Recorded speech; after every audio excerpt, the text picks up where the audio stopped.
One of my qualifications to talk to you about health. I'm not an MD, although I do teach in the medical school at the University of California, San Francisco.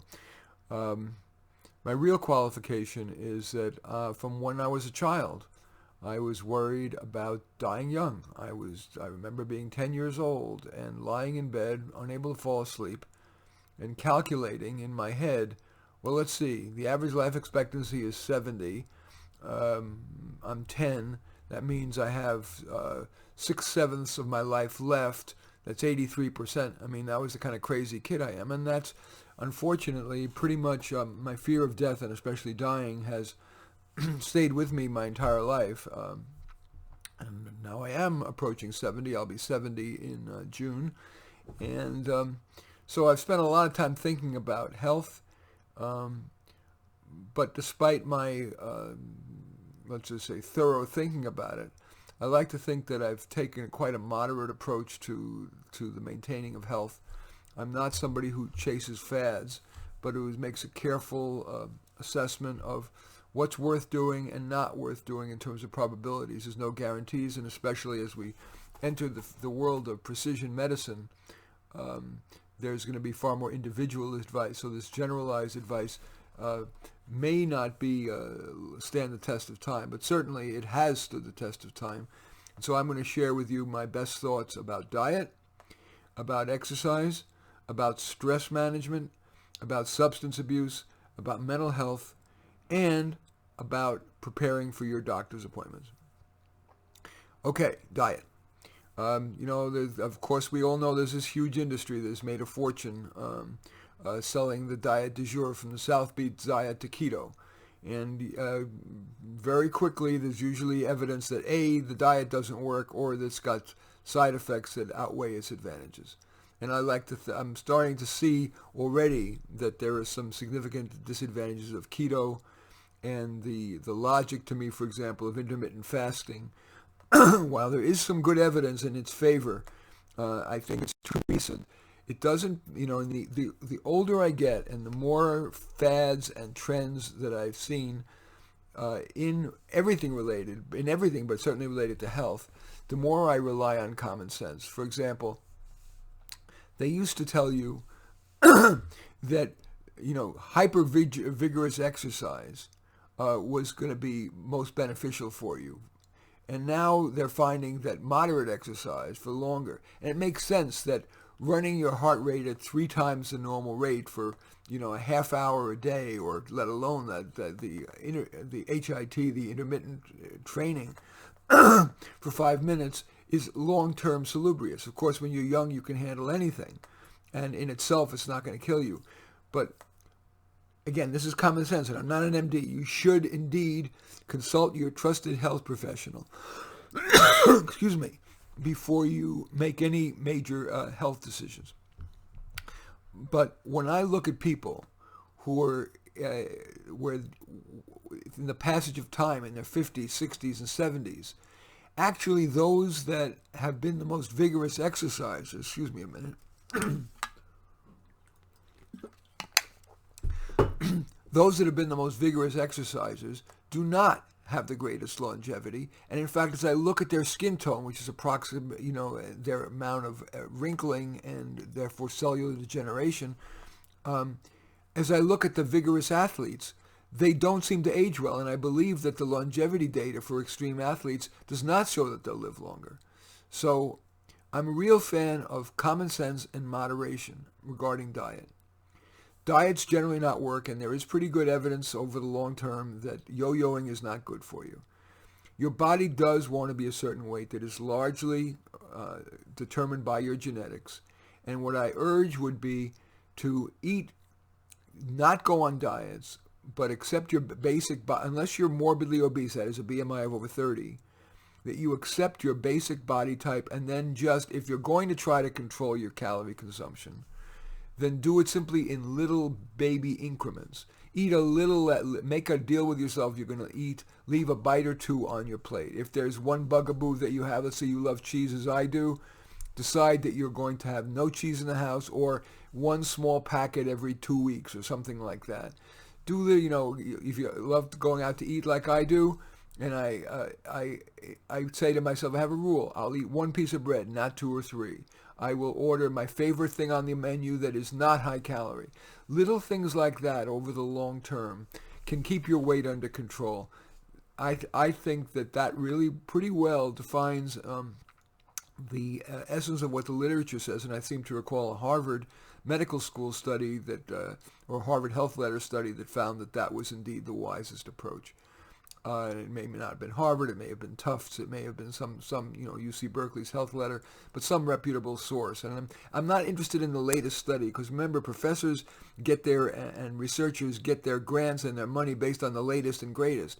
I am interested, and that militates against having recommendations stand the test of time. So often they change their minds about what's good and what's bad. For years they said that baby aspirin was good. Taking a baby aspirin was protective against heart attacks. Now they're saying stop. They were saying that butter was bad, margarine is good. Then they changed their mind about that. What really should, in my judgment, at least I'm only speaking personally because I'm not an MD, is trust the things that have stood the test of time and are moderate. It does make sense that being obese is not going to be good for your health. Clear. Cigarette smoking, taking in that drug that clearly causes cancer is not going to be good for your health. The overwhelming, notwithstanding what the advocates would say, data on the effects of marijuana are terrible.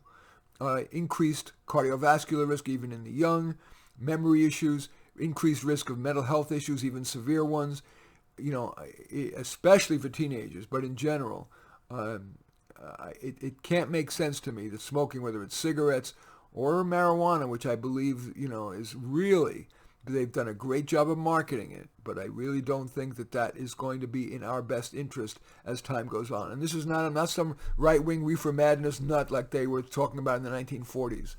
This is really the summary of the research that is done by independent agencies and entities like major universities. And do Google, for example, the marijuana dangers, and you'll see. That's all I think I want to say about diet. Exercise. Again, moderation, as I said earlier. It makes most sense to me that you want to get out of it. I love the idea, and again, it passes my common sense test. Sitting is the new smoking. If you're sitting all the time, especially if you're older, your heart, the circulation is not as good. You are more likely to build up blood clots and things like that. And it's simply, so I have this rule of thumb that when I start to feel itchy, that could be, I don't mean literally itchy, I mean itchy to move around, and that's usually somewhere between 30 and 90 minutes. I honor my body, and I get up and I'll do whatever. I will take a walk around the block with the dog. I will clean the toilets. I will vacuum. I will do some gardening for just a few minutes. And that, I believe, is likely to be very healthy. And again, no risk. I like low-risk actions. I think focusing on that and moderate exercise. Every day, I do take my dog out 4 times a day, both to keep him from ever having to cross his legs, but it's very healthy. We take 3 short walks a day, like 5 minutes, 10 minutes, and then 1 45-minute vigorous hike to get my cardiovascular exercise. So it is good to clear out the system every day or most days. Now they say 30 to 45 minutes most days of the week. I tend to do that 6 or 7 days a week. But if I miss a day, I don't beat myself up. So those are my thoughts about diet and exercise, stress. A certain amount of stress is not going to kill you. But ongoing stress, especially anger, what they call type A behavior, really is a tendency to get hot at most things and not have relatively calm acceptance. I like to think of myself as very fast-paced. That doesn't make me prone to heart. I don't believe that's increasing my cortisol risk or my blood pressure or whatever. But it's when there's anger associated with it or rushing. I just am naturally fast. That's who I am. But for example, as I'm talking to you, I'm not stressed at all. So I do encourage you to try to think about reducing any tendency you might have to anger, which is the real dangerous stress. Realizing that in the end, anger gets you almost nowhere. It can get you in trouble at work. It can get you in trouble at home. Even if you're not physically abusing your partner, which of course is terrible. Trying to maintain a sense of perspective. taking little deep breaths. You don't need to meditate in my judgment, although some people find it beneficial. Many of my clients don't. I used to meditate myself a long time ago. I did not find it was more beneficial than just a little nap. It did not yield any ongoing benefits. But having a sense of perspective, seeing how important is this really, doing your best but not pushing yourself beyond 90% or 95%, leaving you a little cushion, having a sense of gratitude for the things that are good in your life and that other people may be less fortunate. Easier said than done. But avoiding the anger is really important. Also control, to the extent to which you can control your life, your work life. Not have a boss who's micromanaging everything you're doing. That can be stress reducing. Doing work that is moderately challenging, so you're stimulated, but not so hard that you're frustrated and scared, or so easy that you're going nuts because it's too easy and too repetitive. That may be the world's shortest little courselet on stress management, and I think that is that's really that combination of exercise, some perspective, trying to avoid being angry. Some people do go from 0 to 60 in 2 seconds, and it's harder. But if you are one of those people, the best thing you can do would be when that first nanosecond you start to feel the anger well up in you, excuse yourself so you don't say something you're going to regret. If it's something that somebody said that annoyed you, take a deep breath and say, excuse me, I got to go to the bathroom, or whatever. That, I think, is crucial to anger management, and also avoiding stress and the physical health problems that are associated with it. I do want to talk about substance abuse. I talked about it briefly earlier, but I want to talk about it in a little more detail now. It's not like I haven't smoked marijuana. I have. It's not like I haven't drank. I do enjoy a glass of wine, 1 or 2 or 3 a week. It's not like I'm some purist here. That said, I have seen so many lives of my clients ruined, and some friends, because of abuse of tobacco, alcohol, and drugs.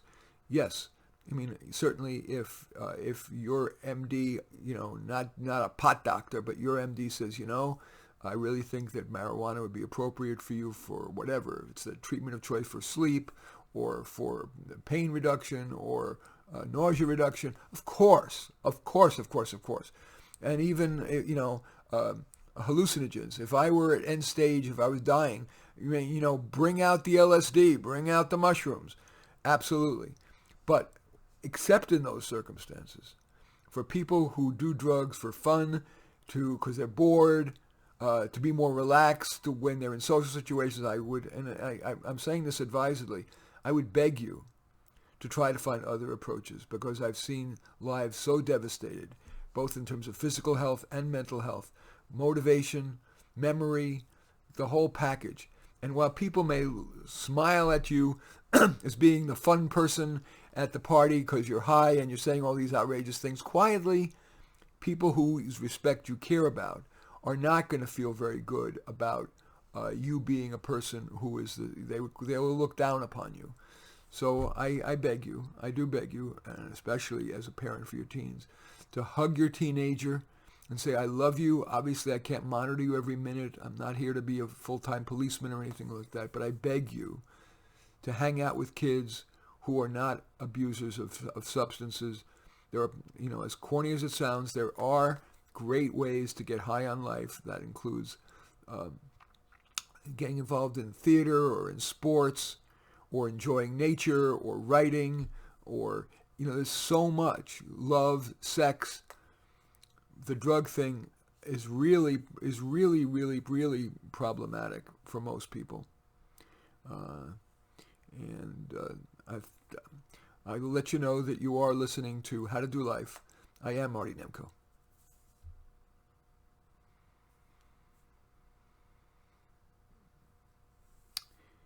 Thanks for staying with me. We're talking, this episode of How to Do Life is about your health. We've talked about diet.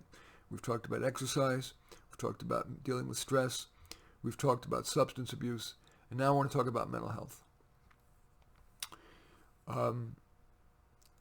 We're learning, unfortunately, I think it is unfortunate, that ever more of who we are is genetic. A genetic predisposition to depression, to what we're calling ADHDs, spaciness or hyperactivity, schizophrenia, etc., autism. Certainly, evermore it has a genetic component, and is far beyond the scope of this radio program to talk about severe mental illness. But for the garden variety anxiety and mild depression, perhaps some of the following, again, are really common sense approaches to mental health, I think may be worth it. I first want to talk about, let me say it this way. Many people are benefited through psychotherapy. Sometimes revisiting the trauma of your childhood can provide insights that enable you to move forward. And more often, the briefer cognitive behavioral therapy that corrects your erroneous thinking, for example, undue fears of failure or rejection, can help you move forward. But I have so often seen that people who have done therapy end up being no better, in many ways worse. Now, I'm not talking about the time and money they spent on therapy, but they become more self-absorbed. And the biggest thing is the thing that they keep focusing on in therapy, that trauma, whatever, that their parents said they were too dumb to succeed, or that their husband left them, or that their boss unfairly fired them, or they were raped, or whatever. As bad as that is, the more you talk about it, after just a brief amount of processing, you're less likely to get new insights and more likely to have the negative feelings be top of mind, which keep you mired in the past, keep you mired in sadness and or anger. My clients and I have found it infinitely more helpful to, as soon as you start revisiting that past trauma, to consciously say stop and distract yourself to something constructive, whether it be a work thing or a relationship thing or even cleaning your toilets. The more you do that, the more you are going to atrophy the memory neurons associated with the painful thought and be more likely to move forward. I have a friend, for example, who lost his wife 3 months ago. And he is a psychotherapist. And he did the traditional thing. He ended up processing it and grieving it and talking to all his friends about it and joining a therapy group about it. And you know what? He was no better 3 months later. He was crying all the time. I then suggested that he try this technique of, as soon as he thinks about his wife, especially the bad parts about the relationship, the good parts about the relationship. I said it was okay to think a little bit about the bad stuff, but as soon as he started to think about his wife and the good parts of the relationship, he is to say stop and redirect himself to something constructive, whether it be meeting another woman, or his work, or his home, or his hobbies, or his volunteerism, or whatever. And he reports that he is much better now, almost instantly, than from all those months of therapy. And the most powerful example of this is my father. My father is a Holocaust survivor, and I grew up knowing probably 24 Holocaust survivors. And they, like in most things, they were, a normal distribution, a range. There were some people who all they did was talk about the Holocaust, their anger about the Nazis. Beware, you can't forget it. Watch out, they're going to do it again. They attended Holocaust remembrances. They attended Holocaust groups. That group of people were in general far more unhappy, and maybe they started that way. But certainly they ended up far more unhappy than people like my dad, who is my role model, corny as though that may be, because he said the most important thing to me he's ever said in terms of mental health. It healed him, and I think it'll heal you. It has a good chance of healing you. He said, Martin, the Nazis took 5 years from my life. I won't give them 1 minute more. He said, Martin, never look back. Always take the next step forward. And that advice has helped not only my dad and the many Holocaust survivors who suffered enormous, obviously, the scars of the Holocaust tortures, suffered far more than most of us will ever suffer, and it helped them heal. And certainly that advice has helped so many of my clients heal, and me, to keep from getting when crap happens to all of us, including to me. But when crap happens to me, I take a moment, and literally, this is not to sound sanctimonious, it's just my honest truth. I take just a moment to ask myself, is there a lesson to be learned from this? If not, I suppress it. When I screw up, I just suppress it. And I say, okay, what's my next baby step forward? What's my next baby step forward? Moment to moment to moment. I'm no Buddhist, but that concept of being in the moment, not looking back because there's little you can do about that, and not looking too far in the future because so much can change, but mainly focusing on the moment. Yeah, a little mild planning is fine, but there may be nothing as central to your mental health and that of your kids and other loved ones than following my father's advice. Never look back. Always take the next step forward. Less important, but I'd be remiss if I didn't talk about it. A lot of people's anxiety and even mild depression, and I'm not talking about major depression, which may require drugs, may even require electroconvulsive therapy or deep brain stimulation or whatever. I'm not talking about that. But mild depression, sometimes they call it dysthymia, and mild anxiety is often, in addition to this method of what I call suppress and distract, you may well be served by, exercise can help, but you don't have to go crazy with it. Frequent walks can be very stress reducing. So exercise can be helpful. But maybe most important is turning your attention away from yourself. Remember I said that one of the negative side effects of therapy is often, not always, a tendency to be self-absorbed.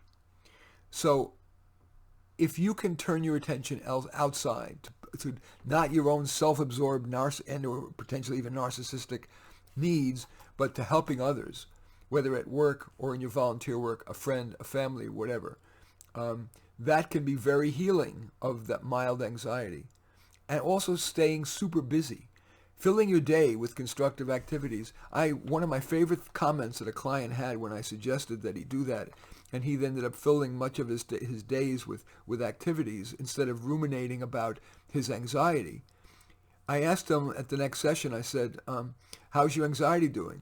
He says, I'm too busy to be anxious. I loved it. Not that that's going to always work. Nothing always works. But that is a great technique. And this reminds me of the famous psychiatrist Carl Menninger, who ran the Menninger Clinic in somewhere in the Midwest, I think Kansas. And he had a conference, and a bunch of psychotherapists were there, and now it's time for the question and answer period. And somebody raises their hand, one of the psychotherapists, and says, and he describes some patient who has very severe anxiety and sadness and whatever, and everybody was expecting Menninger to say, well, he needs long-term psychotherapy. And Menninger said, the thing that will probably most heal him is to get him out of his head and instead focus on helping others. And I have found that to be inordinately true. Let's see, is there anything else I want to say about mental health? A little bit of also self-acceptance. We are largely, certainly nobody would argue that we're not significantly a function of our genetics. We're learning that things like impulse control, even political persuasion, are at least partly under genetic control. So one of the other things that's really pretty important is self-acceptance. No, if you're somebody killing people or abusing people or mean-spirited and otherwise malevolent, no, you do need to start taking baby steps to improve. Or even cold turkey, like as in sometimes people are best off stopping drug taking by going cold turkey. Or maybe if you have really had a negative attitude towards people and toward life, trying it cold turkey. But apart from those incremental attempts to improve, if your behavior is, maybe not typically average or normal, but is a little bit deviant, quote unquote, some self-acceptance is appropriate. For example, I am more intense and faster talking than 90% of people. And yes, when I was younger, I tried to slow down because I wanted to fit in more. But as I've gotten older, I've just accepted that's who I am. And so when I'm doing this with you here, I am trying to model this as self-acceptance. I'm not trying to slow down and talk like a radio talk show host. I'm being my real self. I have a strength, which is I can think on my feet. So I don't script anything, which so I'm playing to my strengths, but accepting my weaknesses and saying, okay, this is the package. I'm doing my best. If it's not good enough for an individual listener, change the channel. You don't like me, think I'm, too intense, too fast, whatever, fine. Change your mind, don't like me, hate me, whatever you need to do. But I think that within a fairly wide range, accepting of your difference, if you have a tendency to being really counterculture, or a tendency to being very, pillar of the community, you're a banker type, you're conservative politically, you're a rule follower. Some of that's hardwired, as we're learning. Accept yourself and surround yourself, not exclusively necessarily, but with people who are both kind of like you, and who bring out the best in you, who make you feel pretty good about who you are. Last thing I want to talk about in this show about health is preparing for a doctor's appointment. There's nothing that scares me more than my annual physical, because I know I'm only a blood test away or a physical exam symptom away from a terrible diagnosis. I'm very grateful. I just had my annual exam. I got 2 thumbs up. See you next year, she said. Fantastic. But it's very important to prepare for your exam. I really suppress it. I hate even thinking about it until about a week before. And then starting a week before, I have a file, Microsoft Word file on my computer that's called Doctor. C:\personal \doctor. And when I write down, I go top to bottom of my head. I think from the top to the bottom. Do I have any questions about anything from my head, my eyes, my nose, all the way down to the bottom? And I also think through my day, from the minute I wake up till the minute I go to sleep, and and maybe even during my sleep. Do I have any questions there? So I've systematically gone through and made a list of my questions.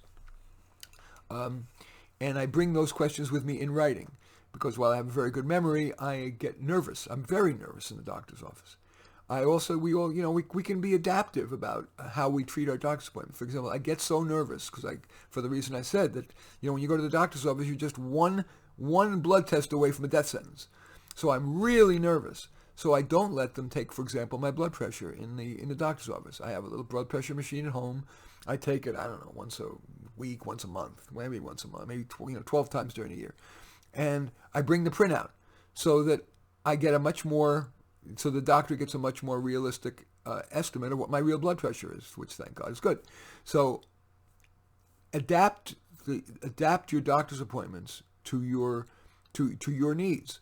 The question thing is really certainly a good idea. And if you're not going to be able to remember, because doctors can sometimes talk very fast and very high level language, then bring somebody with you to the appointment.